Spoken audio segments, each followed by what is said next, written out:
kakinya menuju masjid, lalu dia menuntut ilmu di dalamnya, maka Allah berikan pahala haji sempurna kepada mereka.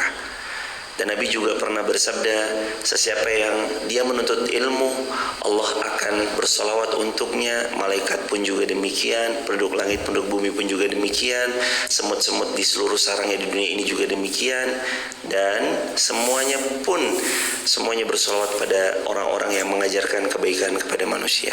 Hadirin,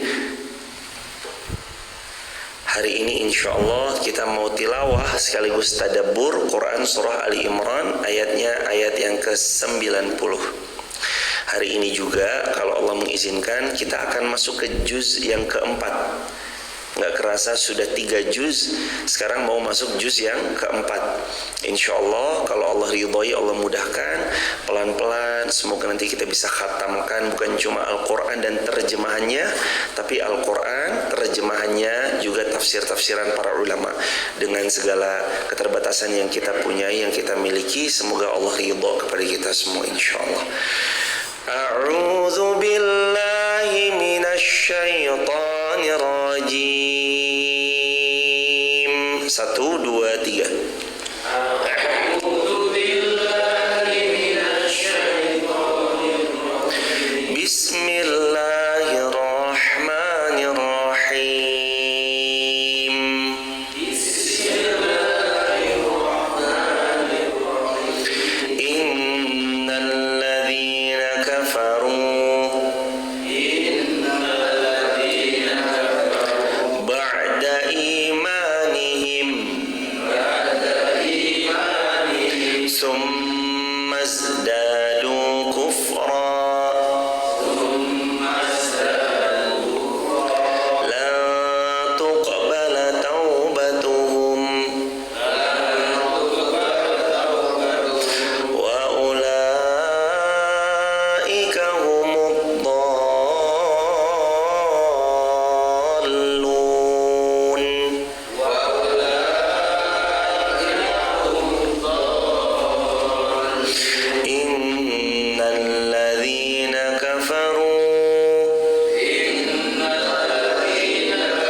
Sesungguhnya orang yang kafir sesudah dia beriman kemudian bertambah kekufurannya, sekali-kali tidak akan diterima taubatnya oleh Allah karena kufur dan karena mempermainkan iman.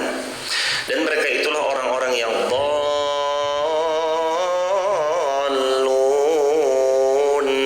jauh berada di atas kesesatan.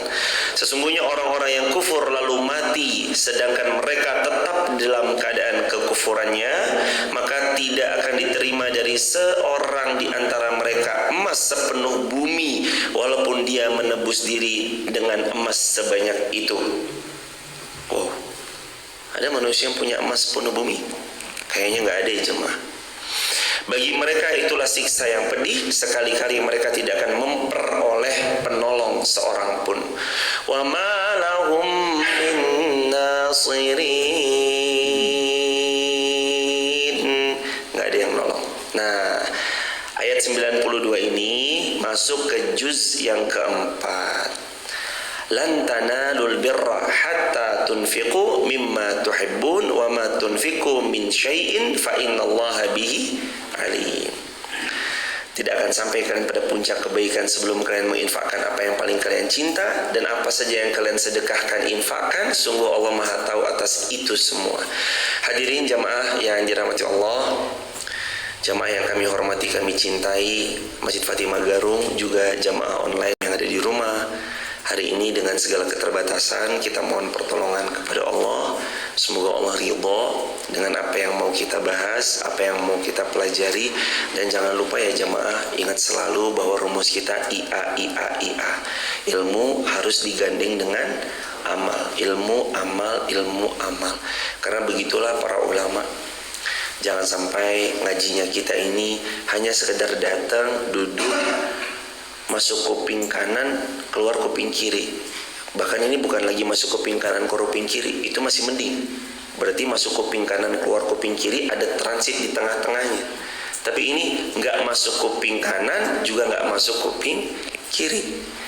Maka kita mohon taufik, pertolongan dari Allah, karena cuma Allah yang bisa.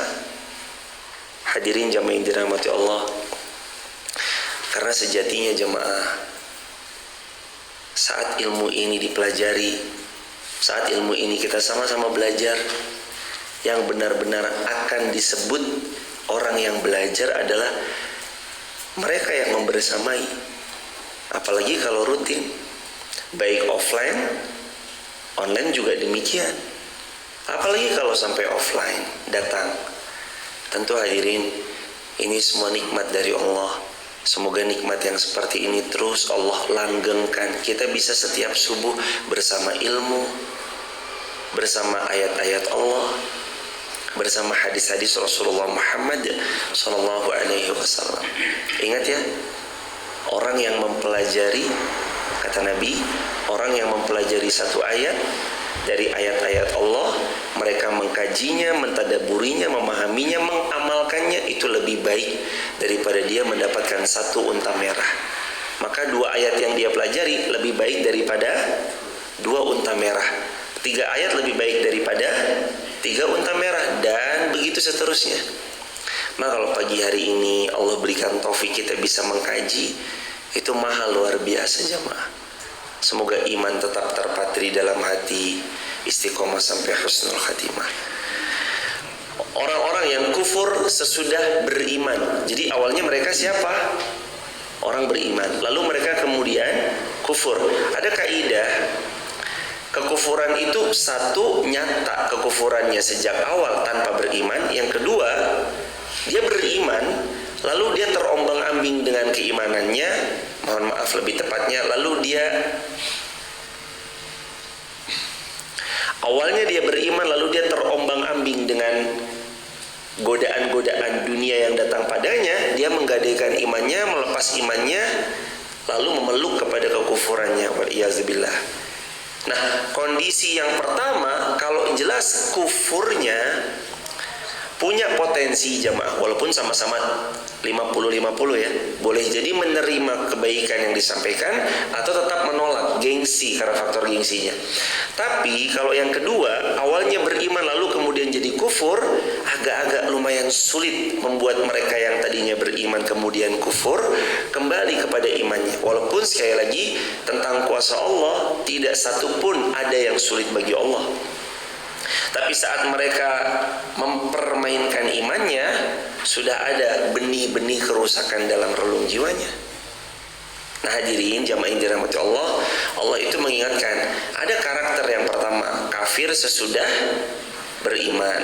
Allah memberikan peringatan dan ancaman bagi orang jenis pertama ini, yakni kata Imam Ibnu Katsir, orang yang kufur sesudah mereka beriman. Awalnya mereka muslim loh.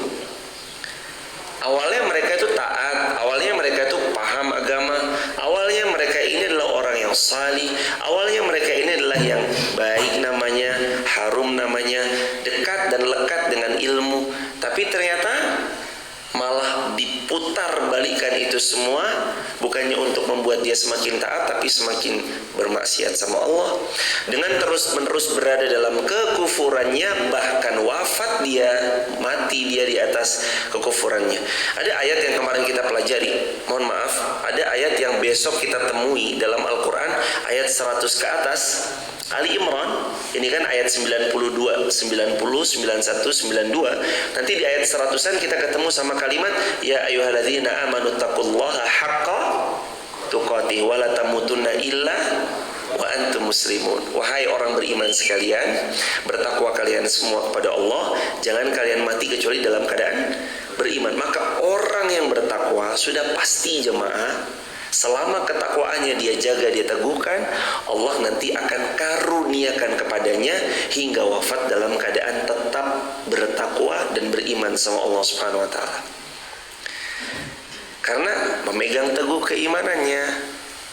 Nah hadirin jamaah yang dirahmati Allah, ada benih-benih yang merusak nih, menodai. Kadang imannya ternoda. Mohon maaf jamaah. Ada yang membuat kadang imannya ternoda, kadang imannya tergadai. Faktor-faktor apa aja? Kadang nggak lepas juga dari jawabannya cuma satu, faktor dunia yang kadang membuat imannya tergadai. Awalnya ada sahabat Nabi jemaah. Waktu itu saya sempat cerita. Saya ulangi kisah dan cerita sederhana ini jemaah. Ada sahabat Nabi setiap hari sholat paling depan. Setiap hari nggak pernah tinggal. Dan setiap hari juga dia selalu duduk di majelis ilmunya Nabi, kecuali setiap lepas sholat beliau balik, lalu kemudian pergi bergegas tanpa berzikir. Lalu Nabi bertanya, wahai fulan, kenapa kamu kok kemudian nggak zikir dulu? Kata fulan, ya Rasulullah, sarung saya gantian sama istri saya. Lalu dia bilang, ya Rasulullah, doakan saya supaya saya kaya raya. Kata Nabi SAW, waktu itu belum dijawab. Permintaan yang kedua, minta kaya raya, belum dijawab. Permintaan yang ketiga, Allah Subhanahu Wa Taala mengizinkan Rasul jawab. Rasul mendoakan. Beneran orang ini setelah didoakan Nabi Muhammad SAW kaya raya jemaah. Setelah kaya raya, lupa, nggak sholat lagi, nggak taklim lagi, jarang hadir ke kajian. Setelah kaya raya, lupa, nggak pernah duduk di majelis ilmu lagi. Setelah kaya raya, lupa, nggak pernah mensupport dakwahnya Nabi, nggak pernah membersamai derap langkahnya Nabi. Hingga Nabi utus satu orang untuk mengambil zakat kepada dia, ditolak mentah-mentah. Lalu pun dia kembali jatuh miskin karena telah menolak orang yang datang sebagai utusan Nabi untuk meminta harta zakat kepada dirinya. Hadirin jamaah yang dirahmati Allah. Nah ini kadang ujian manusia itu kadang nggak lepas dari dunia jamaah. Dunia yang menawarkan, dunia yang ditawarkan di hadapannya, kalau tidak benar-benar punya pondasi yang kuat dengan penuh keimanan yang dahsyat, kadang gampang terombang-ambingnya, gampang goyangnya, sehingga membuat orang yang tadinya beriman menjadi kufur. Bahkan saking, mohon maaf ya jemaah, ini lagi-lagi kalau kata Sayyidina Ali bin Abi Thalib adalah kejahilan yang menawan manusia membuat dia berbuat kufur kepada Allah Azza wa Jalla. Jahil itu jemaah punya potensi imannya itu gampang tergadai karena faktor satu diantaranya kejahilan. Makanya kalau ada informasi dan benar informasi itu begitu adanya, ada orang disuguhkan satu kardus mie instan, beras 5 kg, kemudian minyak, teh, gula, kopi diberikan dalam satu bentuk parsel. Mudah bagi dia kalau tidak kuat imannya, tergoyahkan lalu menggadaikan keimanannya untuk berpaling menyembah kepada selain Allah, walaiyazubillah. Nah, nomor satu ini dalam ayat 90 Ali Imran adalah yang paling bahaya, yang paling dahsyat kebahayaannya adalah orang yang kufur sesudah beriman. Awalnya beriman lalu dia jadi kufur, dan Allah memperingatkan dengan ancaman yang keras, lebih-lebih mereka punya potensi wafat di atas kekufurannya. Apa yang terus bisa kita lakukan? Ada contoh, misalnya entah keluarga, entah teman dekat, entah sahabat, entah tetangga, atau kaum muslimin secara keseluruhan. Orang ini awalnya beriman, lalu dia kufur. Orang ini awalnya yakin sama Allah, lalu dia kufur karena faktor menikah dengan pasangan yang berbeda agamanya, atau faktornya misalkan dia menikahi dengan seseorang yang mengajaknya masuk ke agama yang selain Islam, atau faktor-faktor yang lain yang membuat agama yang tadinya lillah, hanya untuk Allah semata, digadaikan sama dia. Terus kita bisa apa? Kan pertanyaan gitu. Orang tua kita yang masih kufur, terus kita bisa apa? Om atau tante, pak de atau bude kita yang ternyata dia keluar dari agama Allah, dinullah, terus kita bisa apa? Ada 3 kata ulama yang bisa dilakukan. Yang pertama, ketika kita mendapati ada orang terdekat kita atau kaum muslimin secara keseluruhan mereka murtad dari dinillah, yang pertama doakan. Tugas yang pertama doakan. Kata Nabi SAW, ketika Nabi SAW melihat ada pamannya, atau Nabi SAW melihat di wajahnya ibunya Abu Hurairah, ketika Abu Hurairah meminta, ya Rasulullah doakan ibu saya supaya masuk Islam, maka Nabi mendoakan semoga orang ini masuk Islam. Ketika Nabi mendoakan Sayyidina Umar bin Khattab, Nabi mendoakan, ya Allah kuatkan Islam dengan masuknya salah satu di antara dua Umar. Ternyata yang Allah pilih adalah Umar bin Khattab. 2 Umar waktu itu adalah Umar bin Amr bin Hisham, namanya Abu Jahal. Satunya lagi adalah Umar bin Khattab. Dan Umar bin Khattab yang dipilih untuk menguatkan dinillah. Maka boleh mendoakan, itu yang pertama. Yang kedua, sikap kita kalau mendapati hal seperti itu, sikap yang kedua adalah jangan bosan mengajak untuk kembali ke dinillah. Kalau memang sebelumnya dia adalah orang yang beriman, ajak terus semampunya. Tante, om, pak de, bude, orang tua kita sekalipun, kakak kita kandung atau adik kita kandung, anak kita, atau kaum muslimin secara keseluruhan, ajak mereka untuk kembali kepada dinullah. Ayo kita kembali, terus diajak. Nah, setelah mendoakan lalu kemudian mengajak, ini yang ketiga jamaah yang dirahmati Allah. Apa yang bisa dilakukan ketika kita menghadapi hal-hal yang seperti itu? Kalau memang faktornya ekonomi dan Allah titipkan kepada kita kekuatan secara finansial, bantu. Karena kadang faktor finansial yang membuat, mohon maaf, mereka yang kadang lemah imannya menjadi menggadaikan. Bahkan bukan cuma agamanya digadaikan, kadang, mohon maaf, dirinya digadaikan, atau yang lebih daripada itu. Sampai kadang orang berani berbuat asusila, atau mereka berani berbuat aniaya, atau mereka berani menzalimi saudaranya, mencuri barang saudaranya, menipu saudaranya. Faktornya karena tadi lemahnya iman. Dan ujung-ujungnya ketika didiskusikan, ditanya, meskipun ini sekali lagi tidak kami benarkan, kadang bicaranya faktor alasannya adalah ekonomi. Tapi sekali lagi jamaah, jangan jadikan itu sebagai satu-satunya alasan. Karena sejatinya Allah sudah menurunkan kepada kita kekuatan untuk bertahan. Selama engkau hidup, aku, kata Allah, yang jamin rezekimu. Wa ma min dabbatin fil ardi illa 'alallahi rizquha. Selama kamu melata di atas muka bumiku, aku Allah yang menjamin semua perjalanan hidupmu sampai kamu wafat. Jadi manusia itu tidak akan pernah tidak dikasih rezeki sama Allah. Dia kadang memilih jalur yang haram menurut kacamatanya. Dengan jalur haram ini jalan pintas bagi saya untuk mendapatkan uang, padahal sama aja. Kalau menurutnya dengan, mohon maaf, menggadaikan keimanannya atau menjual dirinya dia dapat sesuatu yang instan, tetap jemaah, rezeki yang Allah takar tidak tertukar. Untuknya 1 miliar sampai wafat akan dapat 1 miliar sempurna kepada hidupnya. Kalau memang yang Allah takar untuknya 1 triliun sebelum dia wafat, sampai 1 triliun kepadanya. Ketika 1 triliun itu selesai, maka dia baru akan diwafatkan oleh Allah Subhanahu wa taala. Saya pernah punya pengalaman jemaah. Ada menurut medis beliau ini sudah 97% wafat. Pengalaman, menurut medis 97% beliau wafat. Ternyata hadirin jamaah yang dirahmati Allah, Allah karuniai sembuh. Semua dokter kaget, perawat kaget, petugas bina rohani kaget, dan segala macamnya kaget jemaah. 97% ini insya Allah wafat beliau. Tapi beliau masih terus, kemudian Allah karuniai kesembuhan. Untuk berapa hari? 2 hari. Kalau nggak salah 1 atau 2 hari. Terus setelah sembuh, agak lumayan sadar, beliau waktu itu minta, saya mau makan bubur. Dibelikan bubur. 1 porsi, 2 porsi. Porsi pertama siang atau sore itu, porsi berikutnya di hari berikutnya, pagi. Untuk kemudian hari yang kedua wafat jemaah. Yakinkan jemaah, kalau memang masih ada 2 porsi lagi jatah dari Allah buat kita sebagai rezeki, nggak akan kita wafat sebelum 2 porsi itu kita makan dan kita telan melewati kerongkongan. Itu pasti jemaah. Anda sekarat, menurut orang, wah ini Anda akan wafat sebentar lagi, ibu ini sebentar lagi paling wafat ibu. Ayo ibu kita talkin. Walau sudah ditalkin jemaah, walaupun sudah ditalkin, kalau memang Allah takdirkan hambaku sembuh, kamu ada 2 porsi lagi jatah untukmu, dia pasti sembuh dan dia akan menikmati 2 porsi itu dengan seizin Allah, baru kemudian Allah wafatkan.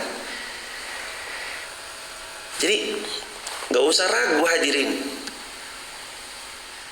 Saya ini kalau nggak lewat cara-cara yang curang dan culas, kalau tidak dengan cara menjual agama atau misalkan, mohon maaf, menjual dirinya, saya nggak dapat rezeki semudah ini. Enggak, itu syaitan. Syaitan yang bilang kayak gitu.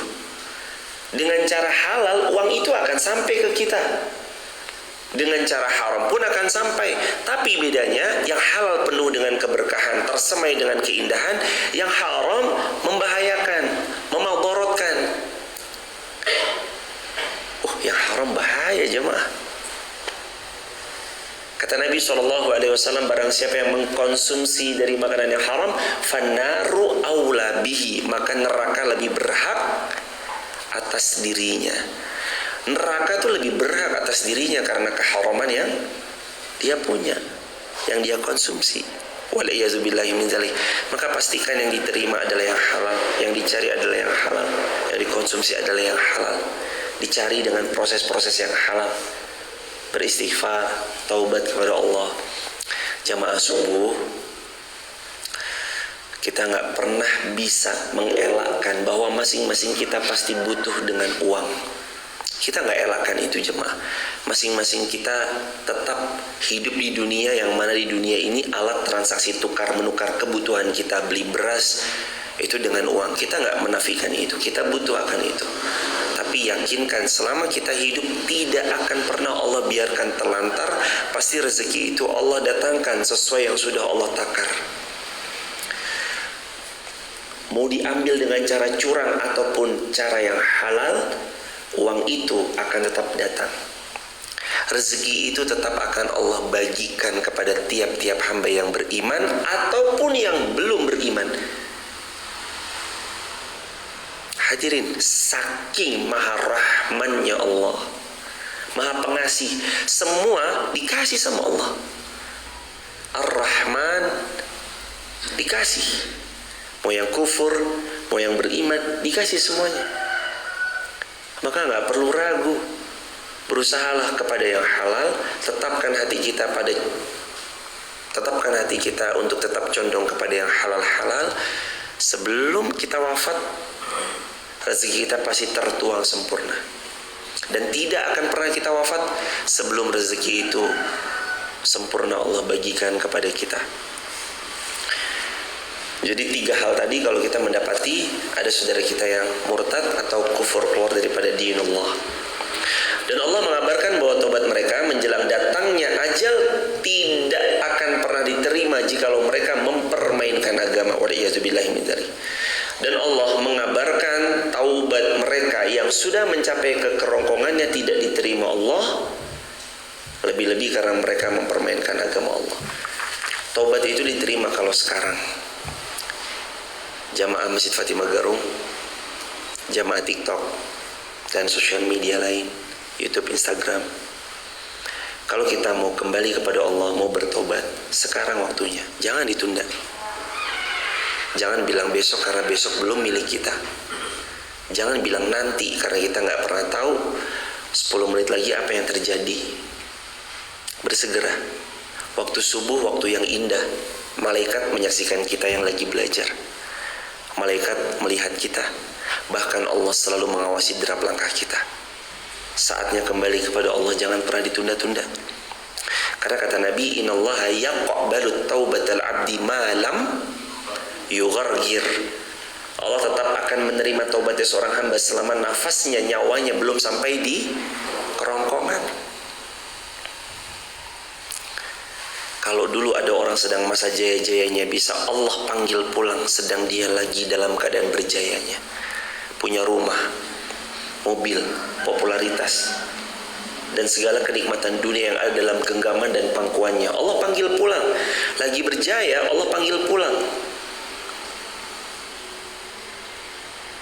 Maka kita harus siap, jemaah.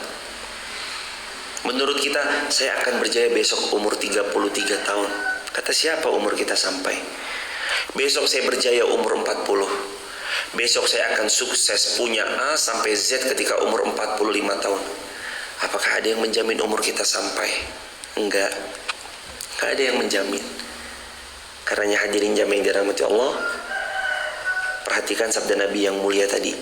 Jangan tunda bertaubat, karena kata Nabi, Allah menerima taubat sebelum nyawa sampai di kerongkongan dan sebelum matahari terbit dari barat. Sebelum matahari terbit dari barat, terbuka peluang taubat kita diterima Allah Subhanahu wa taala. Begitu jemaah yang dirahmati Allah. Lalu Al-Imam Ibnu Katsir menuangkan dalam ini di paragraf yang pertama halaman 222, Al-Quran surah 4 An-Nisa ayat 18. Ini namanya tafsir Quran bil Quran. Yang artinya, dan Allah tidak menerima taubat orang-orang yang mengerjakan kejahatan hingga apabila datang ajal kepada seorang di antara mereka, barulah dia mengatakan, sesungguhnya saya bertobat sekarang, dan tidak pula diterima taubat dari orang-orang yang mati dia dalam keadaan kufur. Bagi orang-orang itu telah kami sediakan azabun alim, siksa yang sangat pedih. Maksudnya adalah dua pihak yang tidak diterima taubatnya. Yang pertama, wafat dalam keadaan kufur dan jelas kekufurannya membawanya sampai dia wafat. Yang kedua, orang yang mempermainkan agamanya sampai-sampai di limit ujungnya baru dia punya niat mau bertobat, tapi Allah tidak terimanya karena nyawanya sudah melewati kerongkongannya. Gak bisa. Kalau udah kondisi genting gak bisa jemaah. Jangankan Anda mau bertobat, saat Allah cabut nyawa Anda mulai dari ujung jempol kaki Anda, gak akan pernah Anda bisa mengutarakan sesuatu kecuali taufik pertolongan dari Allah Subhanahu wa taala.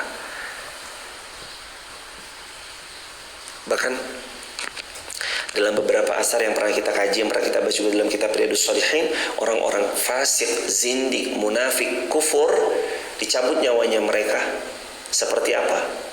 Hewan yang dikuliti hidup-hidup. Sedangkan orang beriman seperti air yang dituang dari ceretnya. Allahu Akbar walillahil hamd. Hadirin, ketika kita lagi dalam keadaan sakit, apa kita bisa ingat zaman nyebut la ilaha illallah Muhammadur Rasulullah? Jarang. Orang ketika sakit dia menjerit jemaah, dengan jeritan yang amat sangat. Kalau sakit dia jerit. Apalagi saat itu sakaratul maut. Hanya orang-orang yang Allah karuniai taufik, yang mampu mengucapkan kalimat-kalimat thayyibah, yang terbiasa melantunkan ayat-ayat Al-Quran, yang terbiasa hidupnya bersama dengan kebaikan, Allah wafatkan dalam keadaan berbuat baik, insyaallah bi'inillah. Kita kemarin dapat rumus dari Al-Imam Ibnu Katsir. Kata beliau, man asya alaih mata alaih. Barang siapa yang membangun pola hidup tertentu, dia mati di atas pola hidup yang dia bangun. Maka hadirin, bangun pola hidup sekarang. Cari circle yang baik, cari teman yang baik. Nggak selamanya saya bisa membersamai teman-teman untuk live streaming setiap subuh, kecuali ini semua taufik dari Allah dan perlu diperhatikan baik-baik. Bisanya jamaah mengakses video ini itu karena pertolongan Allah. Audionya itu berjalan lancar itu karena pertolongan Allah. Kita bisa sama-sama belajar di Masjid Fatimah Garung ini. Lalu teman-teman yang dari rumah bisa belajar dari kantornya, perjalanan kendaraannya, atau dari dalam kamarnya. Ini murni karena pertolongan Allah. Sedikit pun kita nggak punya peran. Allah yang berperan di sini. Allah yang menolong kita. Dan gak mungkin kita bisa live streaming kalau kecuali Allah yang mengizinkan kita saling bahu-membahu. Ini membeli handphone untuk live streaming, itu semua Allah yang memberi taufik dari Allah jemaah.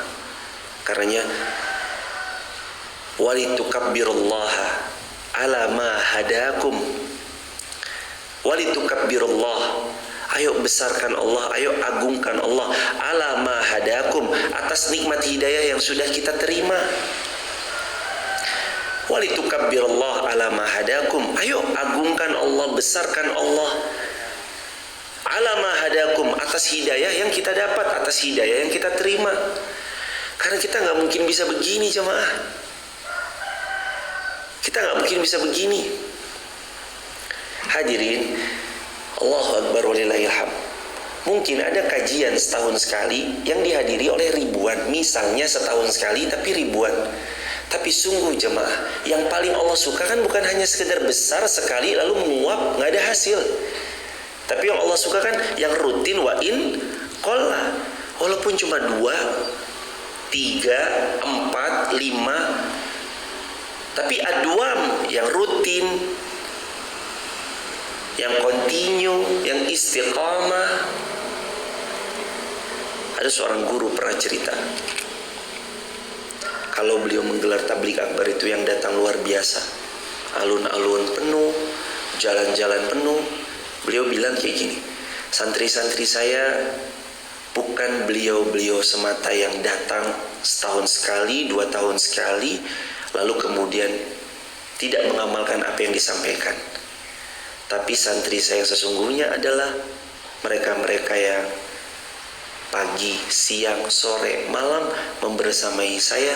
Mereka menimba ilmu dari saya, mereka tahu visi misi hidup saya, mereka tahu arah tujuan dakwah saya, dan mereka akan menjadi penerus dari setiap untayan kalimat yang pernah diberikan dalam majelis ilmu saya, dan merekalah santri-santri saya. Begitu kata beliau. Allahu Akbar. Ternyata hadirin jamaah yang dirahmati Allah, Allah karuniai kita pagi ini menjadi bukan hanya sekedar antara pemateri dengan pendengar, mustami', bukan, tapi kita menjadi bagian keluarga yang saling mengingatkan dalam kebaikan, wa tawassaw bil haqqi wa tawassaw bis sabr.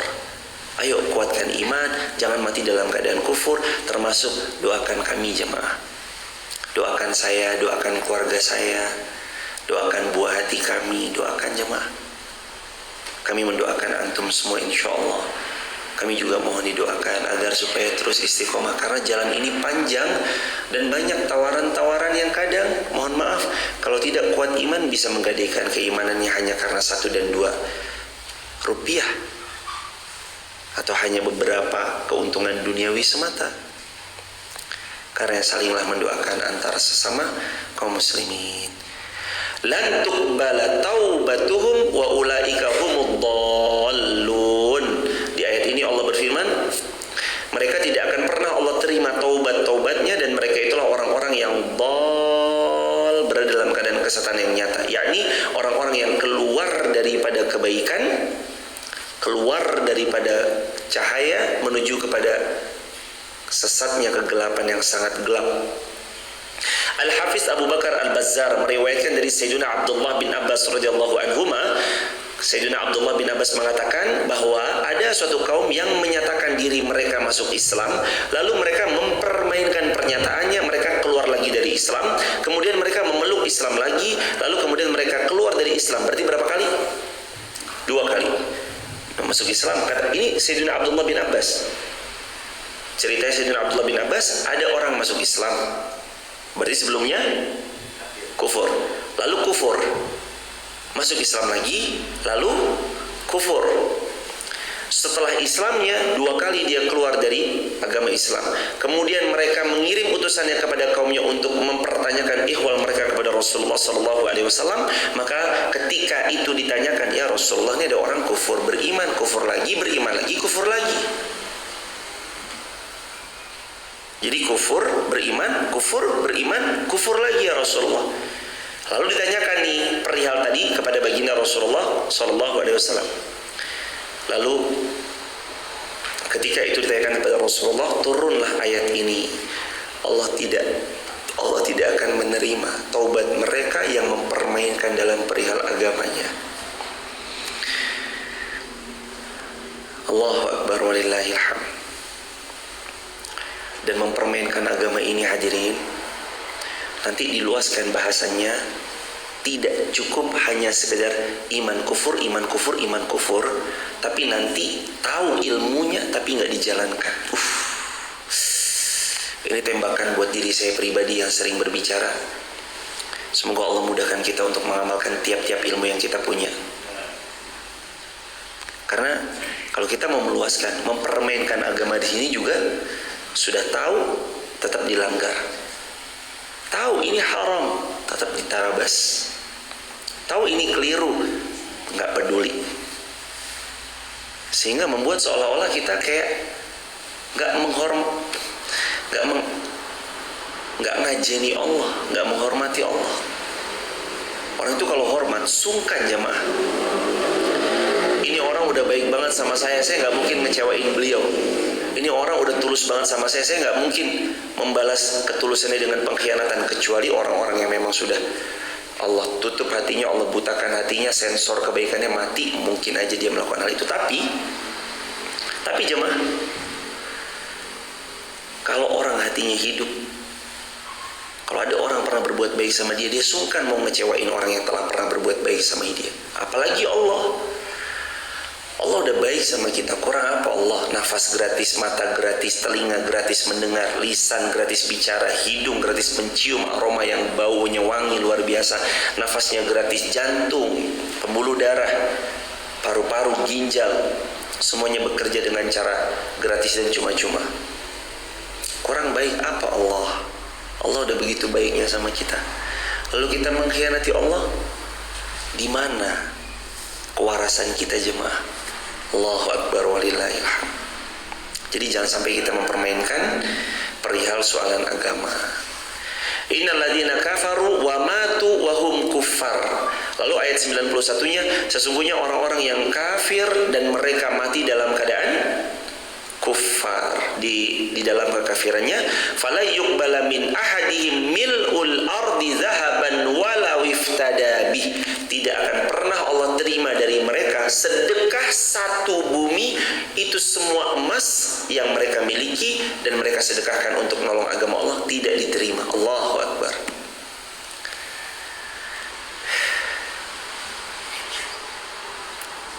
Hadirin, punya emas satu bumi, Mas, punya emas satu bumi, Mas Hadi. Kira-kira itu orang apa, Mas Hadi? Punya emas satu bumi. Jadi mejanya ini emas, ini kan bumi ini semua nih. Dan semua yang ada di atasnya itu pohon ya emas, ya bumi ya emas, ya tanahnya ya emas.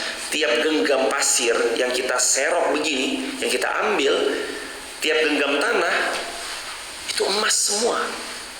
Satu bumi, mil'ul ard, satu bumi emas semuanya, mereka sedekahkan untuk Allah, la yuqbal, tidak Allah terima. Allahu Akbar. Inilah kuatnya iman dan powerfulnya iman. Makanya kalau mau diterima amalan kan syaratnya 3I. Masih ingat 3I apa? Ya, I yang pertama iman, I yang kedua ikhlas, I yang ketiga ittiba. 3I syarat diterimanya amal. Tulis di kolom komentar ya sahabat. Syarat diterimanya amal kita 3I. Iman, ikhlas, ittiba. Kalau beriman, ikhlas, ittiba, diterima amalnya. Dia sedekah satu bumi emas, kata Allah, kalau dia nggak beriman, tidak diterima Allah Subhanahu wa ta'ala. Allahu Akbar. Ada orang bangun masjid, ada orang bangun pesantren, ada orang ini dan itu, tapi dia nggak beriman sama Allah. Itu hanya dilihat sebagai hadiah dunia, tapi tidak sebagai nilai value di sisi Allah Subhanahu wa ta'ala. Allahu Akbar. Ini Jadi kan berharganya iman ya jemaah, saking mulianya dan berharganya iman. Bitokoh iman itu kalau ditimbang nanti pada hari kiamat, kata Nabi, mengalahkan banyak sekali kebaikan yang dilakukan hanya dengan bitokoh la ilaha illallah. Makanya ada kalimat, punya nggak la ilaha illallah? Coba timbang la ilaha illallah, coba timbang. Begitu ditimbang, jomplang semuanya jemaah. Makanya pintu surga besok kuncinya dibuka dengan dua kalimat, la ilaha illallah Muhammadur Rasulullah. Pintu surga dibuka tuh, la ilaha illallah. Mudah-mudahan kita hidup di atas kalimat ini, berproses di atas kalimat ini, dan mudah-mudahan kita wafat besok mampu mengucap kalimat tersebut. Karena kata Nabi, siapa orang yang wafatnya mampu mengucap la ilaha illallah dakhalal jannah, man akhiru kalamihi la ilaha illallah dakhalal jannah, kata Nabi. Siapa yang akhir hidupnya mengucap kalimat la ilaha illallah pasti masuk syurganya Allah Subhanahu wa taala. Allahumma rzuqnal istiqamah ya Allah. Ya Allah, rezekikan kepada kami istiqamah dan rezekikan kepada kami agar kami wafat mampu mengucap la ilaha illallah. Nah, berikutnya ada penjelasan sedikit. Maksudnya adalah barang siapa yang dia mati dalam keadaan kufur, jelas kekufurannya dan dia mati dalam keadaan kekufurannya, maka tidak ada kebaikan yang Allah terima dari semua kebaikan yang pernah dilakukannya. Allahu Akbar. Kalau dia mati dalam keadaan kufur, nggak ada kebaikan yang Allah terima dari semua kebaikan yang dilakukannya. Allah, rugi ya jemaah. Udah berbuat baik, rugi karena nggak beriman. Lalu kata beliau, walaupun ia telah mensodaqahkan satu bumi, walaupun dia telah mensedekahkan emas sebumi atau sepenuh bumi, ini bumi isinya emas semua disedekahkan, dan pandangan amal itu tidak akan pernah Allah terima karena dia wafat dalam keadaan kekufurannya. Nabi ditanya tentang mengenai Abdullah bin Jad'an yang senantiasa menjamu tamu, menolong orang yang membutuhkan pertolongan, memberi makanan. Apakah perbuatannya itu bermanfaat karena Abdullah bin Jad'an wafat dalam keadaan kufur? La, kata Nabi. Ini dalam hadis sahih riwayat Imam Muslim. Jadi ada Abdullah bin Jad'an. Ini beliau tuh baik, suka nolong orang, suka memberi makan, suka traktir orang, suka fasilitasi kebaikan. Lalu sahabat bertanya, ya Rasulullah, apakah kebaikan yang dilakukan Abdullah bin Jad'an yang mati dalam keadaan kufur itu akan menolong dirinya? Kata Nabi SAW, la, innahu lam yuqal yawman minad dahr rabbi gfirli khati'ati yawmiddin atau yawmaddin. Tidak akan pernah sekali-kali kebaikan yang dilakukan itu menolong dirinya dan bermanfaat bagi dirinya karena dia belum pernah mengucapkan la ilaha illallah. Kalimat simple, kalimat sederhana, tapi menjadi kunci pembuka dan penerimaan semua amal kebaikan. Hebatnya kalimat la ilaha illallah. Maka bersyukur ya jemaah. La ilaha illallah, la ilaha illallah, la ilaha illallah. Bersyukur bisa mengucap kalimat itu. Ini kalimat mahal hadirin. La ilaha illallah.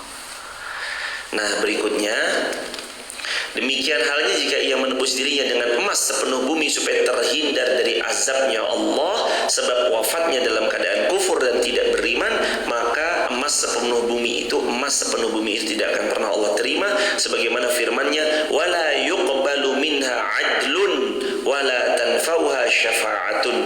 Quran surah Al-Baqarah ayat 123. Jadi diperkuat ayat ini dengan Al-Baqarah 123. La yuqbalu minha adlun, tidak akan pernah diterima tebusan untuk dirinya.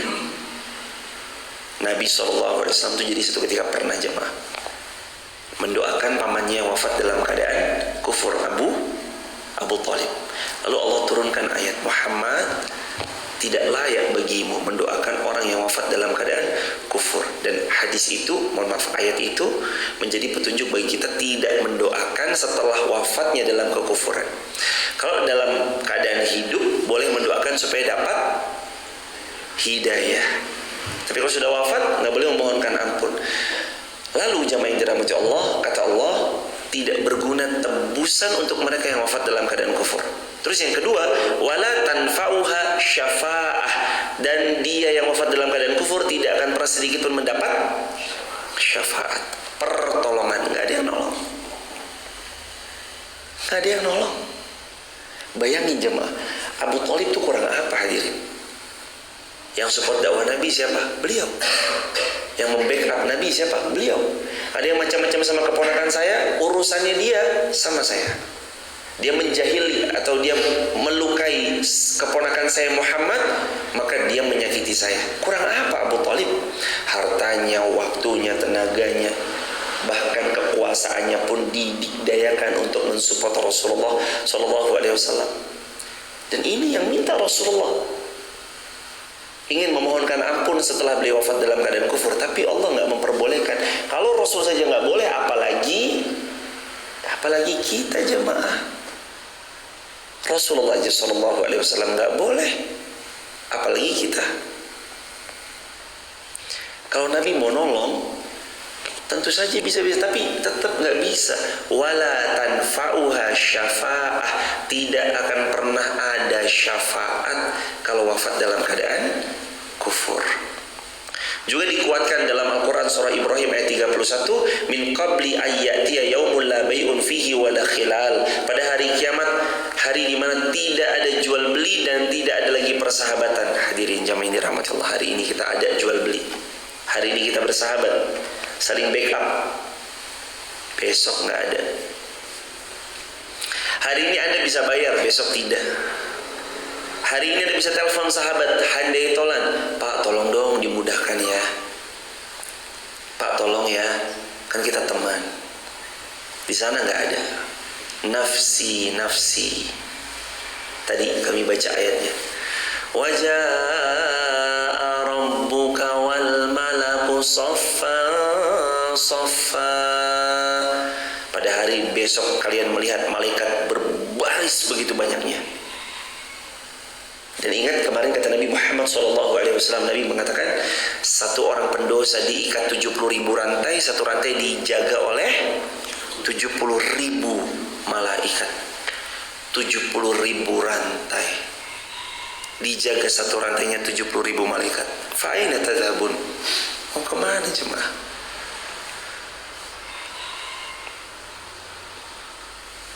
Ya'tiya yaumul la bai', hari itu nggak ada jual beli, nggak ada transaksi, nggak ada transaksi. Wala khilal, nggak ada persahabatan, nggak ada orang dalam. Hari ini mungkin ada orang dalam, hari itu nggak ada.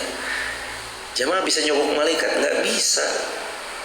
Apalagi mau mensuap Allah, nggak bisa. Malaikat disogok, tolong ya jangan bilang sama Allah, udah bilang yang baik-baik aja. Nggak bisa jemaah. Quran surah Yasin Allah berfirman, pada saat itu mulut dikunci, tangan bicara, kaki bicara, semua bicara, memberi saksi tentang apa yang dilakukannya. Allahu Akbar, Allahu Akbar walillahil hamd. Lalu Allah juga berfirman, sesungguhnya orang-orang kafir sekiranya mereka mempunyai apa yang ada di bumi ini, seluruhnya punya mereka, kemudian mereka mempunyai yang sebanyak itu pula, berarti berapa kali lipat? 2 kali lipat. Jadi mereka punya sepenuh bumi dan punya yang seperti itu juga, berarti berapa kali lipat? 2. Lalu mereka mempunyai yang sebanyak itu juga, yakni 2 kali lipat, untuk menebus diri mereka dari azab pada hari kiamat. Niscaya tembusan 2 bumi yang semuanya itu isinya emas. Allah berfirman, tidak akan pernah bisa menebus mereka dari apa yang mereka lakukan atas kekufurannya. Wala'iyadzubillahi min dzalik. Na'udzubillahi min dzalik. Hati-hati jamaah. Astagfirullahaladzim. Hati-hati jamaah ya Allah. Semoga Allah karuniai kita bisa dimaafkan atas semua dosa-dosa yang dilakukan, dihapus sampai tidak tersisa sedikit pun kecuali hanya kebaikan. Sungguh ya Allah kami mohon kepadamu, Allahumma innaka afuwun tuhibbul afwa fa'fu anna. Allahumma innaka afuwun tuhibbul afwa fa'fu anna. Allahumma innaka afuwun tuhibbul afwa fa'fu anna. Barakallahu fikum. Udah jam berapa Mas? 5 lebih? 5:53. Silakan jamaah yang dirahmati Allah. Mohon izin ya jamaah. Yang juz 4 ayat 92 mohon izin kami bahas besok karena tidak mungkin melihat dan menimbang waktu yang kita miliki. Jadi ayat 92 yang lan tanalul birra hatta tunfiqu mimma tuhibbun akan kita bahas di hari besok kalau Allah mengizinkan. Semoga sahabat dimuliakan Allah selalu. Terima kasih sudah membersamai jamaah Masjid Fatimah Garun juga. Makasih ya jamaah udah terus membersamai. Teruslah istiqomah ya jamaah, saling ingetin dalam istiqomah karena Masya Allah tabarakallah ini taufik dari Allah banget. Allah bisa jaga rutin, Allah bisa jaga istiqomah, itu benar-benar taufik dari Allah. Dan makasih banget ya jamaah sudah berkenan mendengarkan ilmu yang tidak seberapa ini. Tentu saya banyak kurangnya, banyak kesalahannya, banyak khilafnya, banyak keterbatasannya. Ilmu saya juga tidaklah seberapa, bahkan nggak punya ilmu sama sekali. Tapi sahabat berkenan mendengarkan dengan lapang dada. Semoga Allah membayar semuanya dengan surga firdaus tanpa hisab. Amin ya rabbal alamin. Begitu ya sahabat. Barakallahu fikum. Semoga Allah memuliakan sahabat semuanya. Kita tutup dengan hamdalah bersama-sama. Alhamdulillahirabbil alamin. Kafaratul majlis. Subhanallah wa bihamdika asyhadu an la ilaha illa anta astaghfiruka wa atubu ilaik. Rabbana atina fid dunya hasanah wa fil akhirati hasanah wa qina adzabannar. Rabbana atina min ladunka rahmah wa hayyi lana min amrina rasyada. Rabbana zalamna anfusana wa illam taghfir lana wa tarhamna lanakunanna minal khasirin. Ya Allah, sebagaimana Engkau saudarakan kami di dunia, persaudarakanlah kami semua ya Allah di syurga-Mu kelak. Sebagaimana Engkau kumpulkan kami di dunia, kumpulkan kembali kami di syurga-Mu kelak. Jadikan keluarga kami sakinah mawaddah warahmah. Anak cucu kami sehat walafiat ya Allah. Anak cucu kami terhindar dari segala penyakit dan mara bahaya. Jadikan kesehatan ini mudah dalam beramal salih. Karuniai kami waktu yang penuh dengan maslahat dan manfaat untuk umat. Dedikasikan ya Allah diri ini untuk wakaf, berjuang, berkhidmat di dalam menolong agama-Mu ya Allah. Karuniai kami istiqomah. Wafatkan kami semua husnul khatimah. Amin ya rabbal alamin. Walhamdulillahi rabbil alamin. Barakallahu fikum. Assalamualaikum warahmatullahi wabarakatuh. Barakallahu fikum sahabat.